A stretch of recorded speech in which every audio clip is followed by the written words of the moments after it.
Welcome, deep divers. Today, we're getting into something pretty fascinating, maybe a bit unsettling too. It's a deep dive into a document called The Pawns of the Game, Humanity in the Pen. Our goal here is really to unpack its core ideas, give you a sort of shortcut to understanding this very specific, maybe cynical viewpoint. This source claims to lay out how certain powerful groups, these OK Club players, supposedly see everyday people. And it details these specific codes or ciphers they apparently use. It's definitely a perspective worth examining. Yeah, and what's really striking, I think, is the level of detachment described. It's almost clinical. The idea that billions of people aren't viewed as, well, people, but through these literal codes, cold calculations. So this dive should really shine a light on those codes, help you kind of grasp what this claim philosophy is all about. The implications are pretty chilling.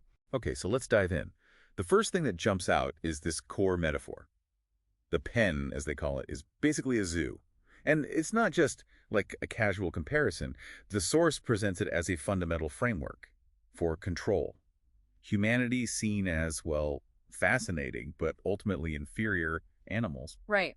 And the players, they're the zookeepers, allegedly managing everything, food supply through engineered famines, watching social behavior, maybe for amusement, maybe for strategy. And there's even this detail about the penguin being used as an avatar for the masses, symbolizing duality, apparently, maybe adaptability, but also like flightless. Yeah. Contained. Exactly. Flightless and contained. It's a stark picture, isn't it? And this idea of zoo animals leads right into the next point, how people are referred to as Subjects. Subjects, yeah. Sounds formal, but here it's presented differently. Very differently. The source claims it's literal, meaning subhuman, a lower order. Your existence in this view is subject to their rules, the rules of the game. So not citizens with rights. No, not at all. More like assets.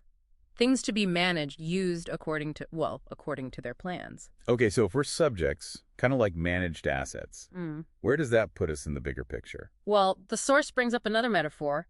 Pawns on a chessboard. Ah, the pawns, right, in this great cosmic chess match. Exactly. Described as the front line, the most numerous and most expendable pieces. Expendable, wow. So used to hold ground, take hits. And be sacrificed for strategic advantage. It paints a picture where human lives are just, statistics in a game. But the source does mention promotion, right? A pawn can become something else. It does. You might see someone become, say, a celebrity or a knight in their terms. Promotion is possible, but, and this is key, they can never become the king. That role is reserved. Never the king. Okay. That's quite a hierarchy. It is. And it gets even stranger, maybe more unsettling with this concept of cargo. Cargo, as in shipping. Pretty much, yeah. The document talks about a profane system of maritime law. Profane because, allegedly, it strips away any inherent human dignity. It classifies every person born from their mother's water, is the phrase used, as just a piece of cargo. Wait, so a birth certificate? Is seen as a shipping manifest, according to the source, transferring ownership of the product, the person, to the corporate state. A corporate state, which is a subsidiary of the crown. That's the claim.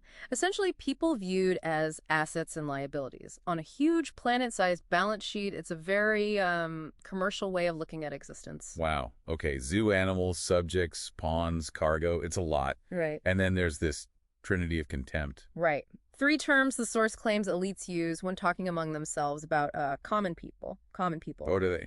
First is vulgar, meaning simply of the common people, used as a marker of class difference, superiority. It's stating different. Okay. Yeah. What's second? Obscene, which apparently means against the scene. So anyone who disrupts their carefully staged pantomime, anyone who doesn't play along with the show they've set up. Against the scene. Yeah. Interesting. And the third? Vile. This one's apparently reserved for people with true faith in the divine union. Divine union. What does that mean in this context? It seems to mean any kind of genuine collective bond, spiritual, communal, that empowers people outside of the elite's control structure. They supposedly see that kind of thing as messy and uncontrollable, a threat to their game. Messy and uncontrollable. Okay. So genuine connection is seen as vile. That's what the source suggests, yes. It all paints a picture of a system built on, well, detachment, cynicism, a sense of absolute superiority. It's not just random insults. It's presented as a whole, coherent, if chilling, framework for categorizing humanity to justify control. It really is an intriguing and, provocative set of ideas, these ciphers. Makes you wonder, doesn't it? Understanding these concepts, just as they're laid out in this one source, What does that reveal? How might it change the way you look at different power structures, or even maybe your own place in things? Perhaps it just highlights how narratives get built, and who really benefits from seeing the world through a particular lens. Definitely something to think about long after this deep dive is over.